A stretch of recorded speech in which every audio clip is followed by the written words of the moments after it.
Hello and welcome to the Blue Open Studio tutorial video series. The topic of this video will be communication drivers. In this video, we will be discussing the comparison of the main driver sheet and standard driver sheet capabilities, properties of the main driver sheet, properties of the standard driver sheet, description of the driver runtime and driver worksheet priorities, and then we'll be demonstrating adding a driver, configuring driver-specific settings, configuring the main driver sheet, configuring the standard driver sheet, finding and displaying driver documentation, and adding duplicate drivers.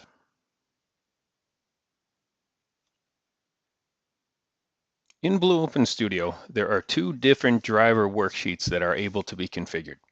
The first is the main driver sheet, and there's only one of those per driver. And then we have the standard driver sheets. We can have up to 999 of these. Neither one are required for use, though, in a Blue Open Studio application, meaning that you could create an application without any driver configured at all, and the application would still operate. The maximum size, meaning the number of lines or number of tags that can be configured in the driver worksheet, is not limited for the main driver sheet, but it's determined by the driver. And both driver sheets can be enabled or disabled depending on how you set up the triggers. Triggering for each one is different, and we will go over those when we discuss the properties of each worksheet. You also have a status where you can configure tags to read the status and completion of reads and writes for each driver sheet. And for headers, meaning the file types, for example, in Allen Bradley N7, it is whatever supported by the device in the main driver sheet, and for the standard driver sheet, there is one header per driver worksheet, meaning that if you need to go to an Allen Bradley and you need to communicate to, say, N registers in N7 and then T registers in T20, you would have to set up two different standard driver sheets to do that. And both can read, write, or read and write to or from tags. The station basically is the communication string, IP address, port, slot number, things like that. They can be fixed or a string tag for both. The scanning rate or scanning type can be always, and for the main driver sheet, you can configure that also to be screen. And we do have a scaling option in both for minimum and maximum, but also to scale between division, multiplication, addition, and subtraction. So what we will do now is we'll add in the communication driver that we're going to be using for our test application. On the Project Explorer, click on the COM tab, and then up at Drivers at the very top, right-click, and then click on Add Remove Drivers. You will see a communication drivers list show up. On this list, you have two sections, the available drivers for the software and the selected drivers that are currently configured or loaded into your application.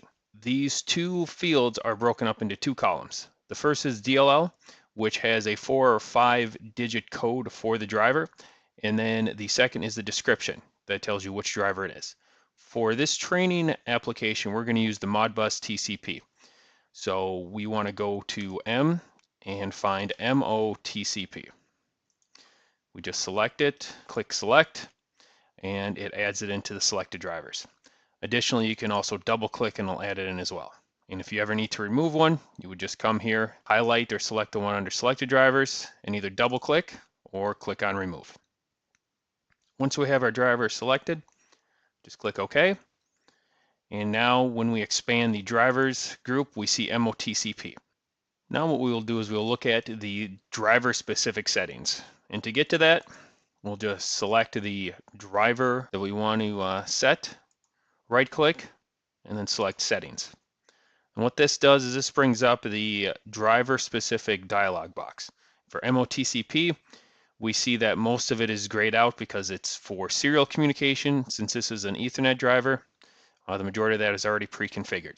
You do see down at the bottom you have your signed or unsigned value, the protocol, swap, block size, and max gap settings. In addition, the invocation identifier, these are specific for Modbus, and if you need to configure them, we'll show you exactly what the settings could be when we look at the help documentation.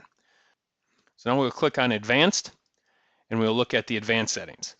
Here we have things like the timeout for start and end messages, the retries. You would also configure your station here if you were using a serial driver. And then you have your buffer length for transmit and receive. And at the bottom are the simultaneous requests. Unlike in GP Pro EX, we can configure how many requests are made per station and also how many requests are made simultaneously for the entire driver. And think of this like a pipeline for water. The maximum is this very large pipe that all the water flows through. The maximum per station are much smaller pipes that would fit inside of this larger one. So for example, the maximum can only hold as many pipes as will fit. So you need to make sure you configure these accordingly. So if we have, let's say, 5 stations or 5 different devices we need to communicate to.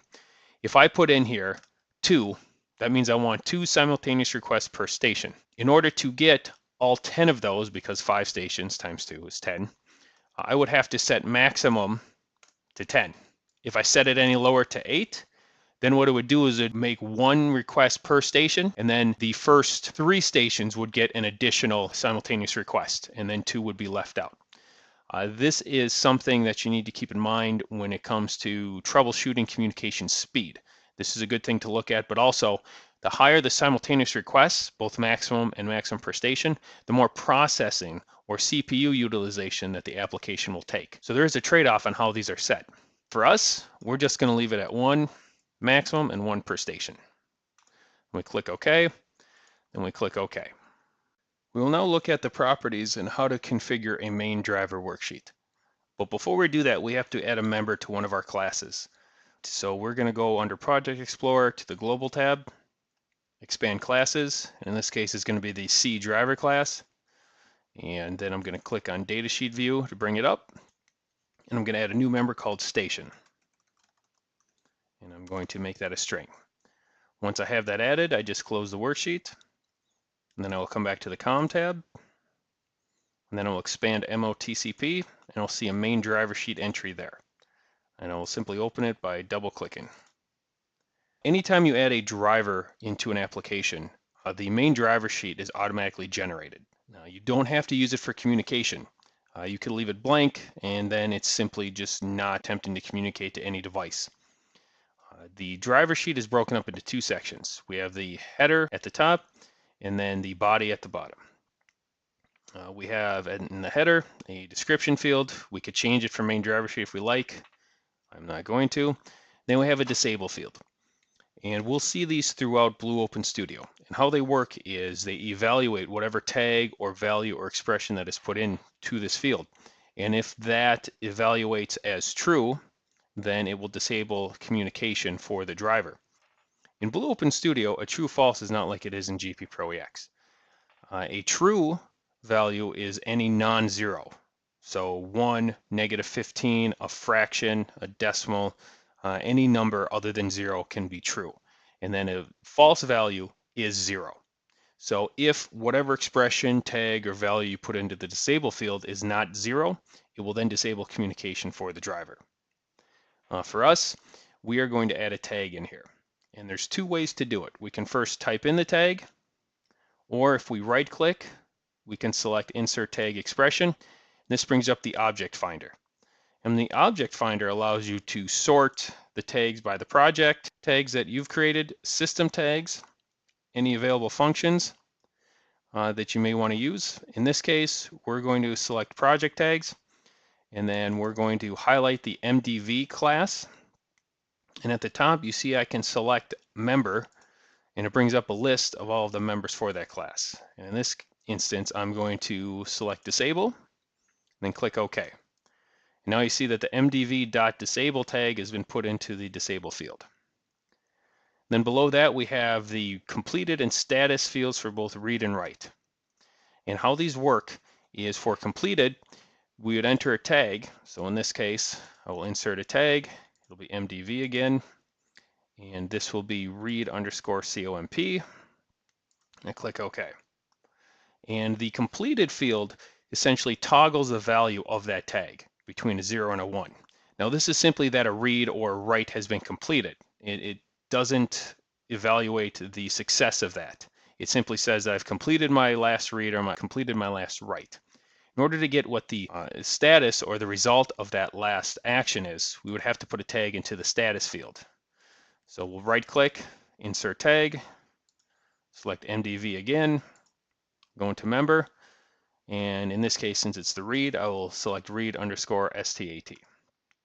Click OK, then OK again, and now you see that I have my tag in here. And now this tag will store the value of the last read that was completed. A 0 means it's good, and any number of other values could be any different type of error or status message. And they vary based on the driver. So when we look at the help manual for the MOTCP driver, I will show you where they are located. Now I'm going to go ahead and complete the rest of the fields.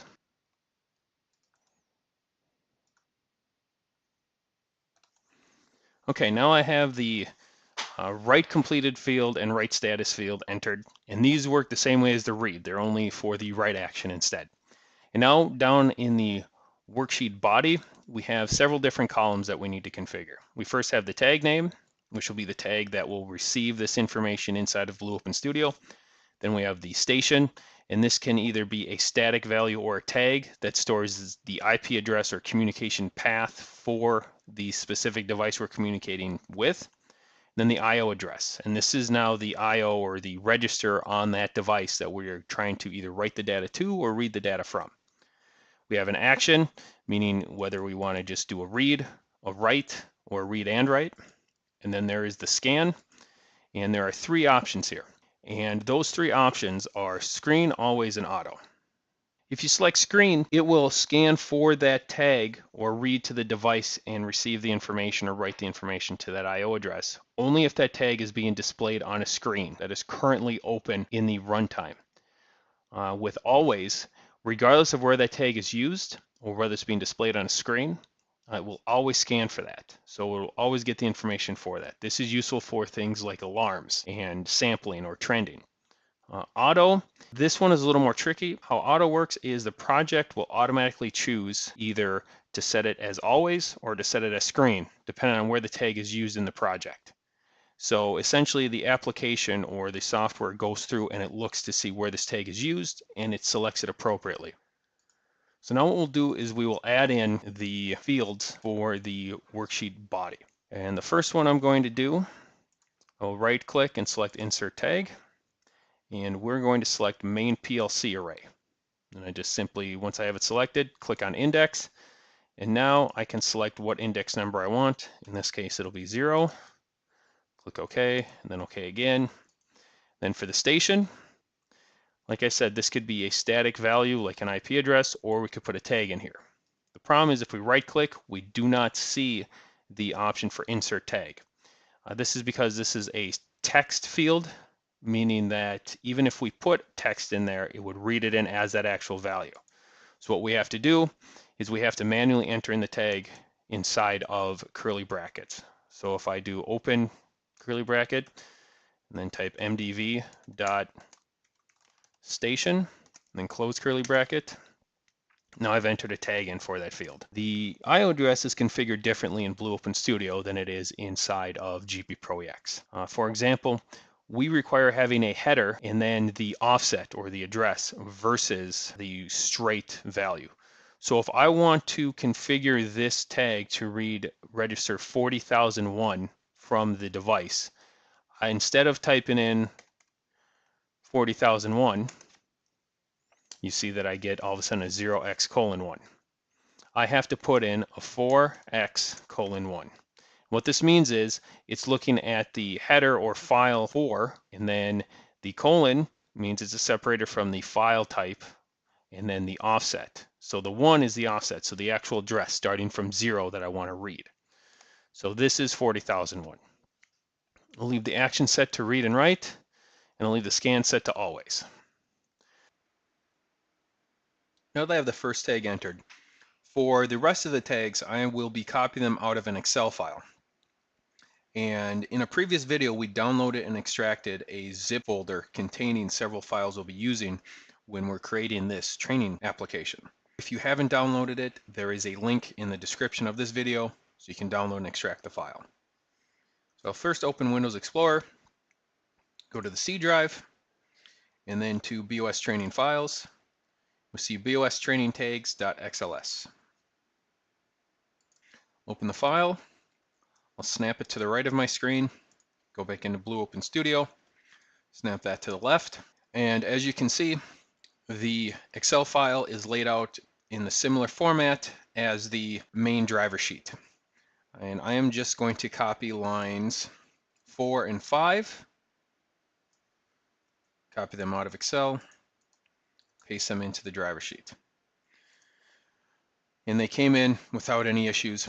And if you looked at the using tags tutorial video, you saw the same process that we use there. As long as the syntax of the information is correct and the order of the columns is correct, you'll be able to copy out of Excel and bring it into the worksheet. And this holds true for any feature in Blue Open Studio that uses a data sheet or worksheet view. So alarms, trending information, we saw it with the tags, and of course with communication for driver sheets, and when we get into OPC and DDE, you'll see them there as well. And as long as this information is formatted that way, you'll be able to copy out of Excel into Blue Open Studio and vice versa. So for the next tag, I will be entering it manually. So I'm going to type in backup PLC, open bracket 0, close bracket. And now for the station, I mentioned previously that it could be a tag similar to what we put in for the top 3, or we can enter a static string.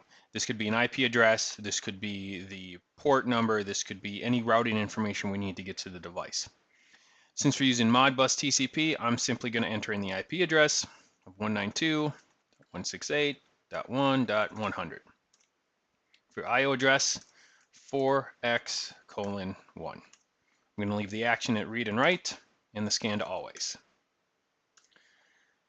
And then for the next two, I'll come back into the Excel file, copy lines 7 and 8, and paste them in.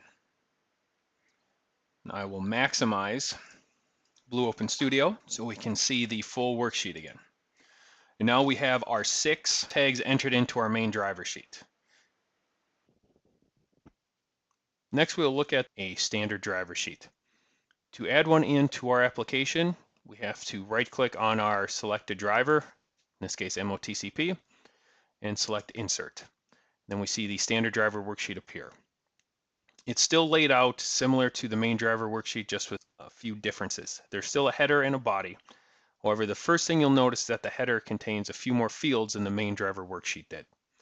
We still have a description field, which we will enter in the name of alternate PLC. And then we have a checkbox off to the right that says increase priority. We will go over that in a second, exactly how that works. Below the description, we have several fields, triggers for both read and write, and 2 more fields for triggers, which are enable read when idle and enable write on tag change. Both the read and enable read when idle can be used at the same time. Same holds true for the write trigger and enable write on tag change. How these work is we simply would add in a tag to each one of these fields. So for example, for the read trigger, I'm going to go in and select SDV class. And for my member, I'm going to select read_trig. So now, whenever that tag changes value, it doesn't have to toggle between 0 and 1. We could increase a count. So for example, you could put a second counter in here. It will trigger a read of any tags on this standard driver worksheet. How enable read when idle works is any value that's put in here that evaluates as true, once again a non-zero value, it will squeeze a read command in on a free cycle. How most communication works inside of devices or PLCs and HMIs, there is a read in, you do the process, and then there's a write out. During that time, it would try to squeeze in an additional read whenever this field evaluates as true. So in our case, we're just going to put a 1 in here. And then for the write trigger holds the same properties as the read, meaning that whenever this tag, in this case sdv.write_trig, changes value, it triggers a write for this worksheet. Enable write on tag change. This field evaluates true and false as well, so we're going to put a 1 in here because we want to enable it. Whenever any tag on the worksheet body changes value, it writes that value back to the device or to the station. Then we have our read and write completed and status fields, and these work the exact same way as they do on the main driver sheet. So now I'll continue configuring these fields.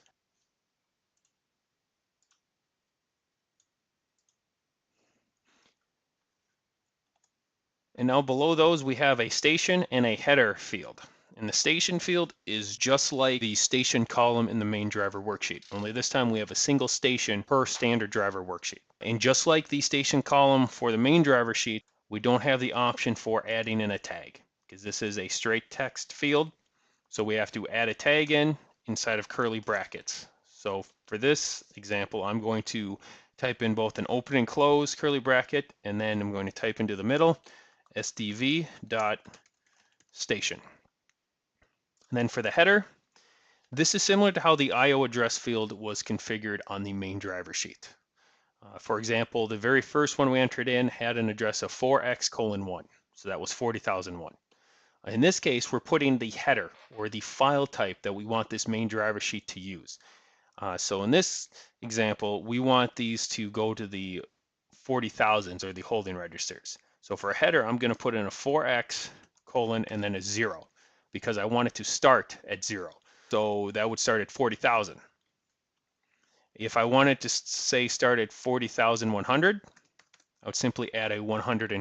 This is the starting file or starting register for the worksheet. It's not necessarily the starting address. But in our case, I just want it to be 40,000. And then the body set up similar to the main driver sheet. We still have a tag name and an address field, and then for scaling, division, and addition.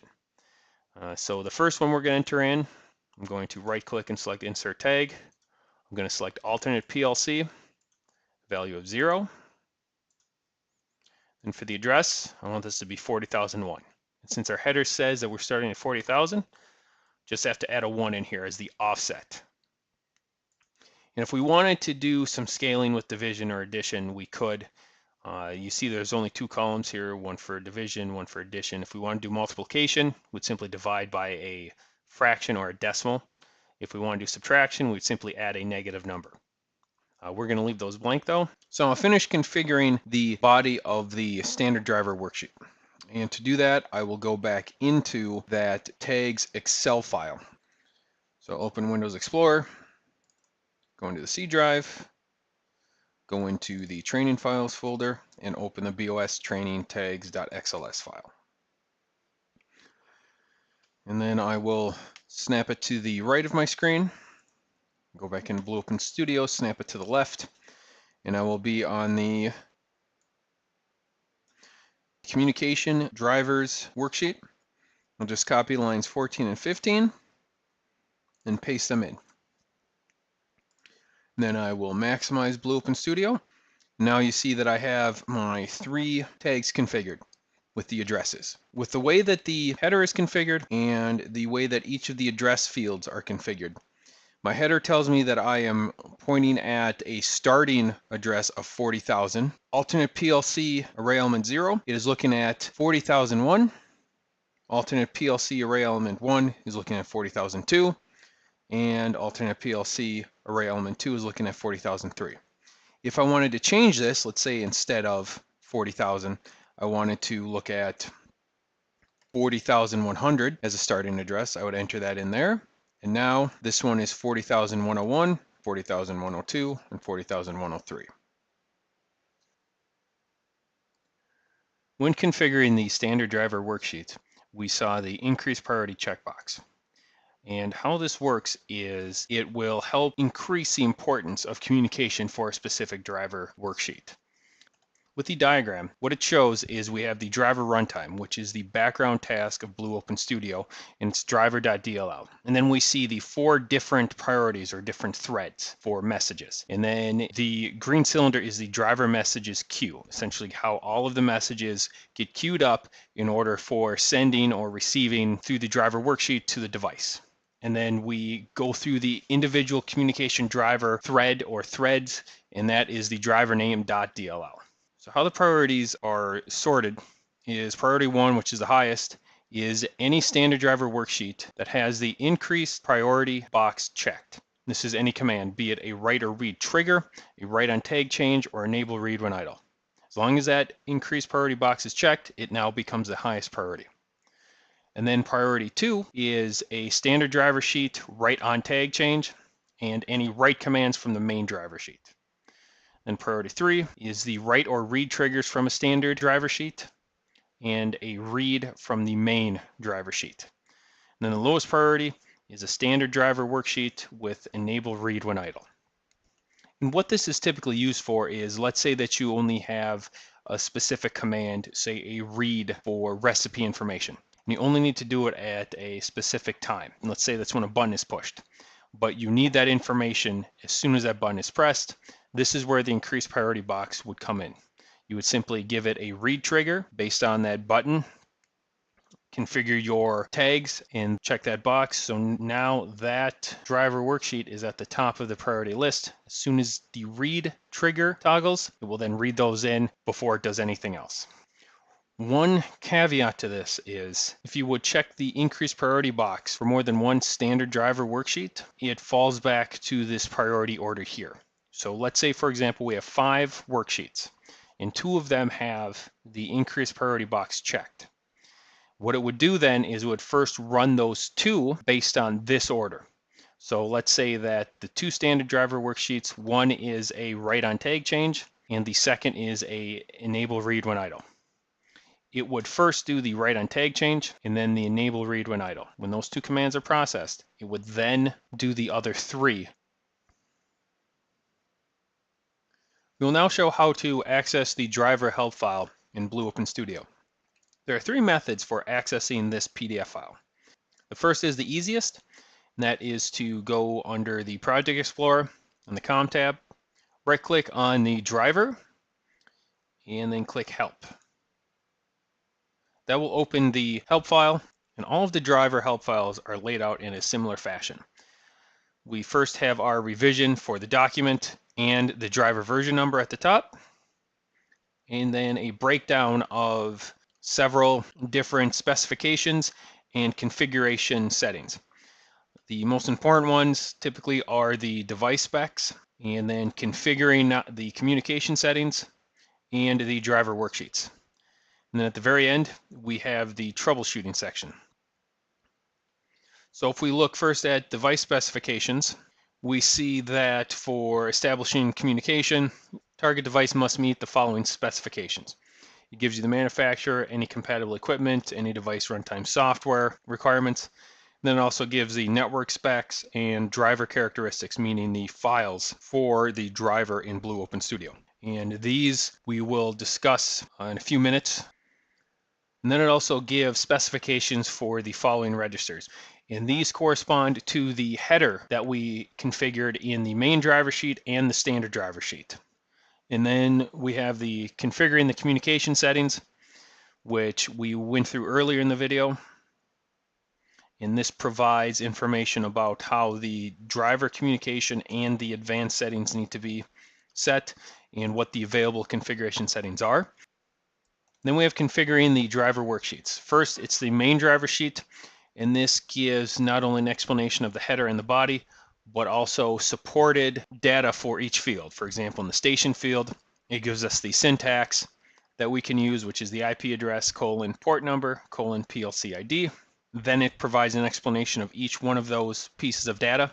Then we have for the standard driver worksheet, it gives the same type of breakdown with an explanation of the header and the body, and then an explanation of the station and the header and address fields.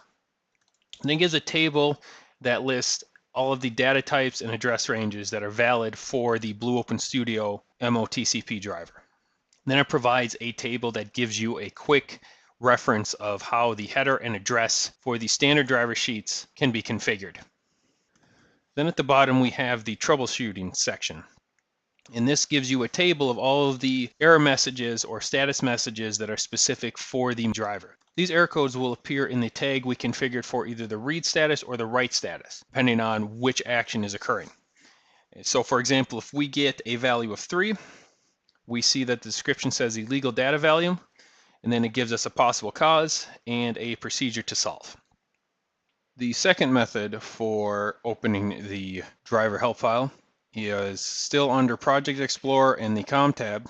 If we right-click on drivers, select Add Remove Drivers, on the Communication Drivers dialog, we can then select a specific driver and then click on Help.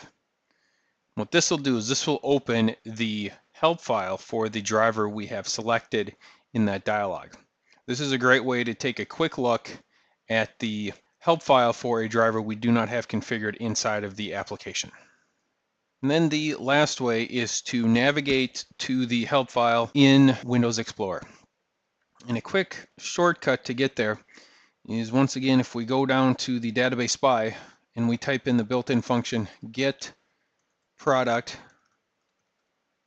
path, open and close parentheses, we then see a value show up. And this is the directory for the installed files for Blue Open Studio on your PC. So if I copy that field, open Windows Explorer, paste that in. Now I come into the Blue Open Studio program directory, and then if I open the DRV folder, we now see all of the files for each driver. So then if I navigate to M and I find the MOTCP driver, we see the 4 files. The DLL, which is the actual driver file, the INI, which is the configuration file for the driver, then the PDF, which is the help file that we just viewed, then there is an MSG file. And if I were to open this in Notepad, see that I have a list of the same error codes that I saw in the help file.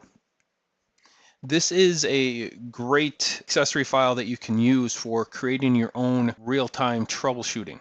Based on the value of your status tag for a read or write, you could use functions to read this file in, find the appropriate code, and display the associated message on the screen to tell an operator exactly what the communication error is that you're seeing, other than just a simple numerical value.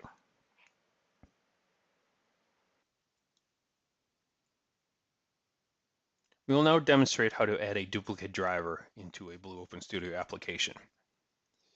So let's say, for example, you needed to use the ABTCP driver, which is the Allen Bradley Ethernet DF1 protocol. In this driver, the one problem is you have a PLC family that you have to select. So for example, if we needed to communicate to PLC 5s, and we click OK, now this driver can only communicate to PLC 5s. Let's say we also needed to communicate to SLC 500s, and we needed to use this same driver. We wouldn't be able to because we only have one of them. Well, if I were to go back into the